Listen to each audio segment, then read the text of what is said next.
Welcome everybody to hashtag Toe to Toe. I'm Andy Clarke, and joining me this week is Spencer Fearon, the Globetrotter, back from the warm climes of Dubai. Good to see you, as always. Nice to see you, my friend.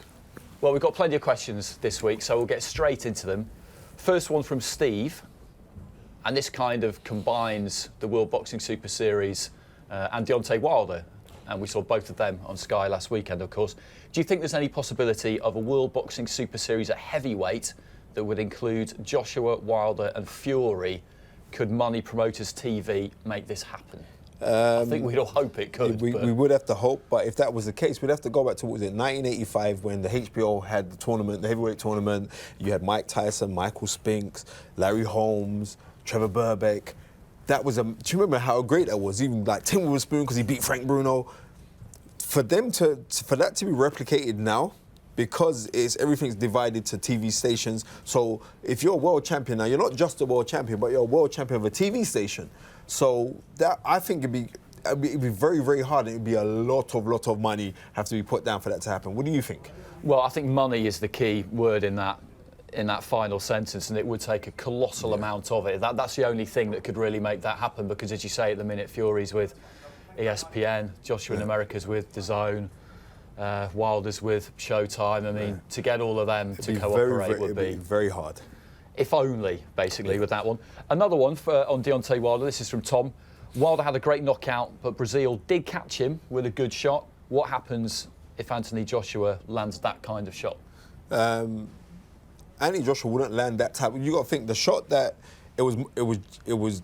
He got backed up to the ropes, and it was like a cornered cat. Desperation. He threw the shot. He caught Wilder with a shot, but we've seen Wilder get caught before because he's not defensive. He's not a defensive genius. Deontay Wilder is a one-trick pony. But what he does with that one trick is actually it's magical. You know what I mean?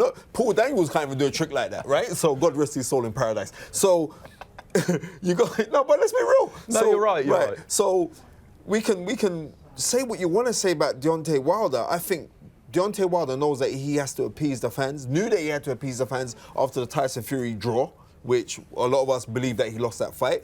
And I think he did exactly what he was meant to go and do, and that sent reverberations around the world. How emphatic that knockout was. It was horrible. One thing that does make me laugh a bit with Deontay Wilder, and he's not the only one, is people obsess about talking about his lack of technique and how he doesn't box correctly. But a good technique is one that gets results. I mean, there's an established way of doing things in most sports, a coaching manual way of doing things. It's a percentage call. People have worked out that if you do that, generally you'll have a good chance of doing well. But a good technique is one that gets results. So you can't say that Deontay Wilder has got a bad technique. Well, not when you're getting knockouts like that. No, not when you're getting knockouts like that. And his knockouts are very, very consistent. And it would take, just like when people are saying, like, if AJ was to hit Deontay Wilder with that shot, I don't think AJ would necessarily throw that shot. But do I think Deontay Wilder could take AJ's power? No, I don't think he could take AJ's power, because not a lot of people can take AJ's power. But equally, I don't think AJ could take the kind of destructive punching power that Deontay Wilder possesses, because it is ridiculous punching power. It is like a evangelical preacher when they touch people and they get the Holy Ghost. He's got that kind of power, baptism power. I think Mauro Ranallo on Showtime, I think his comment was that Wilder's just put Breazeale's body into airplane mode, was what he said on air, and that's pretty neat. So that leads us on to, you kind of already answered it, but this is a question from Cal. If AJ versus Wilder happens after June the 1st, who are you edging towards? I really do have to watch how AJ performs against Ruiz, because Ruiz is not no muppet. People are looking at this, this guy is this blubbery guy. The guy's got skills. The guy can fight. He's very good at gauging and when to throw combination fights. Please go and watch his fight with Josie Parker. It's eye-opening to think, like, if that was anywhere else, he most probably got that decision.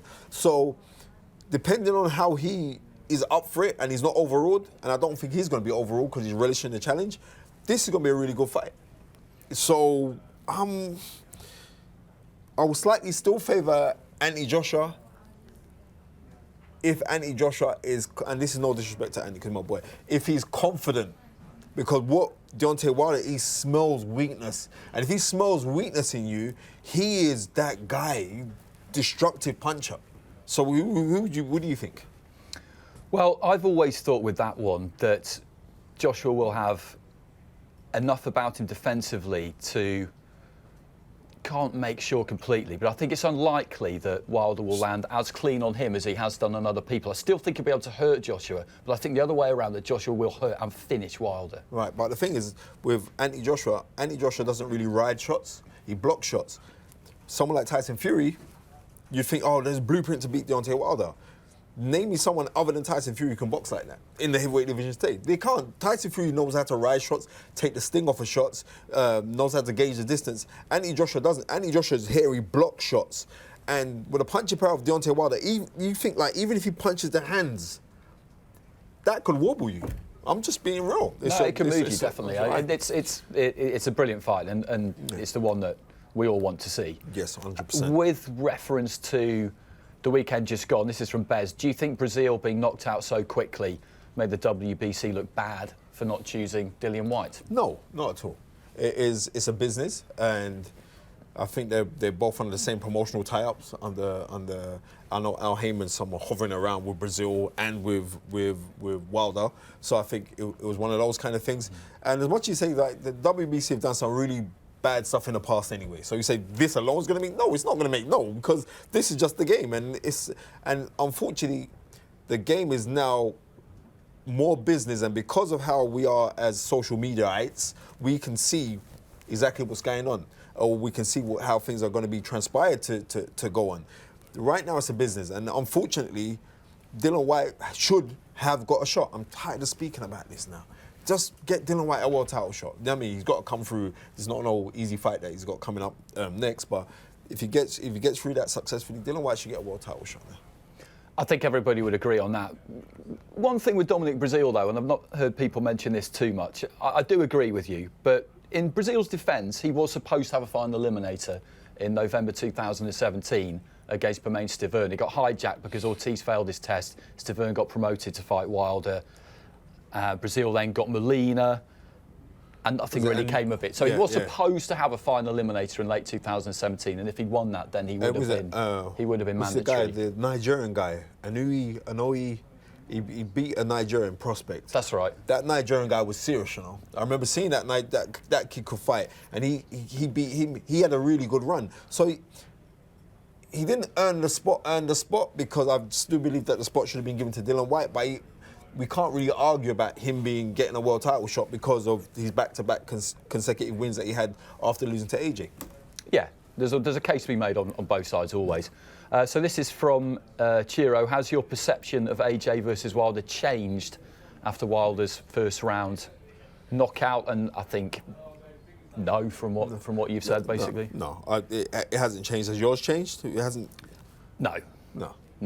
But what it has done, it has propelled the bargaining power of Deontay Wilder, because we like to look on was it Eric Molina, and Eric Molina, how he did against Wilder compared to how Eric Molina did against Andy Joshua. We were using this as a measuring stick, right? Yeah. You was. I know. Yeah, you were there writing down your little pointers. I know. Right. But yes, you was, right? But I would say, after how brutal and how destructive that demolition was, in the beginning, I thought, it's going to be an easy demolition job. When I'm sitting down and watching the things that Breazeale has done, I think this fight's going to go late. He's going to lose, but it's going to go late. No, Wilder just had a different opinion, and he executed what he had. His opinion was executed. One thing that was quite funny about that at the end was Jim Gray in the interview saying to Deontay Wilder, nobody wants to see you fight the likes of Dominic Breazeale, which was maybe a bit rude, but we could all see what he was saying. Yeah. Nobody wants to see Tyson Fury fight Tom Schwartz, AJ fight Andy Ruiz Jr. We want to see you all fight each other. But here's Luis Ortiz for a quick chat about it, because he's obviously your next opponent. It just didn't quite work somehow. But anyway, next one's from Charles. Change of subject to the World Boxing Super Series. Who do you think will win the finals? And they are at bantamweight between Inoue and Donaire, and at super lightweight between Josh Taylor and Regis Prograis. Right. No disrespect. Do you give Nonito Donaire any chance? No, I don't. Nor do I. I don't. I think when he won the world title, I think he was fortunate because when it had injury, That's no disrespect to Nonito has been a fantastic multi-weight world champion, and he's one of the nicest human beings you could ever meet. But this is a boxing game. Inui is something else. He shouldn't, like, he's called the Monster. He shouldn't be called the Monster. He should be called the Satan, because that guy, he's up there top 5 pound for pound right now. He's a multiple weight world champion, and he's erratic, but it's not, how can you say, like, it's not horrible to look at. It's wonderful to look at. He is destruction in those fists, and I love him. I'm a big fan. I can't see Nonito Donaire beating him, and massive props should be given to Josh Taylor. From when we saw the guy, and when he made O'Hara Davis quit, we knew that, oh, it could be something going on there, but no. Josh Taylor's the real deal, and I believe that he's going to win it, and I think Josh Taylor could end up becoming an all-time great. And what are you doing? It's a bit too much. I really do believe it. Very good at gauging attacks. He knows I could be losing this round. Let me just put it on you. I rate him. I was soundly impressed with your commentary that you did. The guy, I'm just being real, and the guy. Man, you were sat ringside. You know when you're looking at something special, right? Yeah, he's a really good fighter. He's special, man. He's a really good fighter. And what's always interesting is, after a fight, when you look back at the narrative that was constructed about a fight before it, in terms of what we think will suit each fighter most, and everybody thought that On the Inside Up Close would suit Baranchyk, and it was obvious why people thought that. But after he knocked him down twice in the 6th, Taylor then made this kind of positive move to get close, forehead to forehead, and had it at that range, right. And he had the better of it there, He had the better of it because he was administering those little sneaky uppercuts, and he was pivoting off, like, from his southpaw position. I just rate the guy. Seriously, I rate him. You know what I mean? Fair play to Shane McGuigan. This is your 3rd world champion now, right? And I think... First one he's taken from the very start. From the very start. Yeah.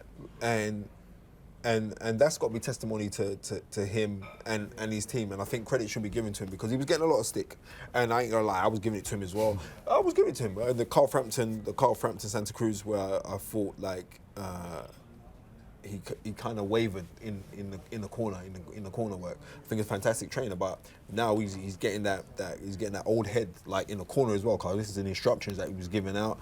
I thought he was top class. Very, very well done to you.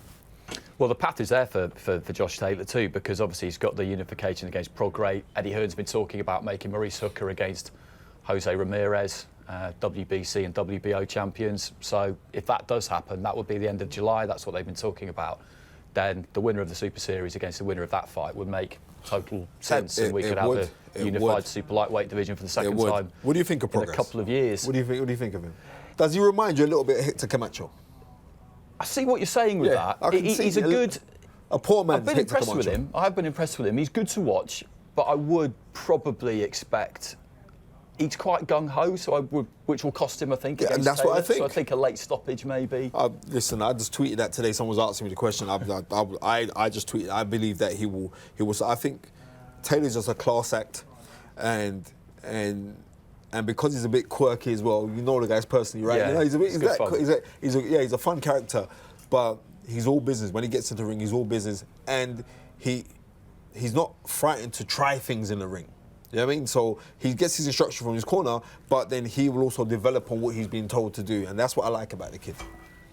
So we'll move on to something a little bit different. This is from Ben. Does Billy Joe Saunders beat Canelo? Not on the performance on the weekend, he doesn't. But I think Billy Joe's that kind of person. Like, if you put him and his back's up against it, and you put him with a caliber fighter, then he turns it on and you get a better Billy Joe Saunders. And the footwork demonstrated by him he's got marvellous footwork. And you watch when Canelo fights, but he sets himself. To me, right now, the top 3 fighters in the world, you could go Canelo, Crawford, Lomachenko, and you can mix them. You could say, well, who's going to be number 1? But Canelo's being so consistent that you'd have to kind of give him the edge right now. Especially, I was very, very impressed with how he beat Danny Jacobs. Because I thought Danny Jacobs is a real deal, and how he beat Danny Jacobs. I think it's a different proposition when you're dealing with someone like Billy Joe Saunders, because he can make you miss. And if he can make you miss, but he's going to have to advance to make you pay, we don't know what could happen. There's a possibility that he could pull off something sneaky here, but you'd have to favour Canelo. Yeah, I totally agree with that. Saunders is that kind of fighter, though. If I had to pick, put it this way, he's someone who I would never bet against with total certainty, because he can pull that kind of performance out of the bag when he needs it. And you're talking about pound for pound there. This one's from George. Who's the best current British boxer pound for pound? A difficult one. But right now, and it seems like, is it me? Does it seem like there's a lack of momentum with Anthony Joshua right now? Am I? Yeah, no, I think you're right. I think you're right, because everybody's waiting for these fights that aren't happening currently. And he's I'm sick and tired of your drinks fruity adverts. Now, I'm just trying to say, I'm just saying, I would still say Anthony Joshua is the best pound for pound fighter right now that we have. But I think Josh Taylor's moving up there. Callum Smith could be in with a shout, but I'd like to see him defend his title and see how he goes on from there. But I would still say Anthony Joshua, because he's got major world title belts. He's got 3 major world title belts around him right now. So I would say I would lean with Anthony Joshua. Who would you go with? I think you have to pick him. I think to give him his due respect, you have to pick him. And it seems to be quite popular now to criticise Joshua, or to try and take an alternative stance on something. Why do you think they're criticising him? Because he's doing well. Yeah? I think that's one of the main reasons. I think a lot of the time people just like to try and be different. It's like when you see predictions for fights, someone will just go out on a limb and say, well, I think this might happen. And you just think, no logical, rational analysis can lead you there. Yeah. You're just putting it out there because on the off chance that you're right, you can then retweet it next week and try and dine out on it for the next few weeks. It's what people do. I've done that loads of times. Anyway, we've run out of time for this week. We've run out of time. So good to see you, as always. Pleasure, thanks very much for watching. We will be on the podcast later on, so make sure you catch us for that. Sky Sports. Feel it all.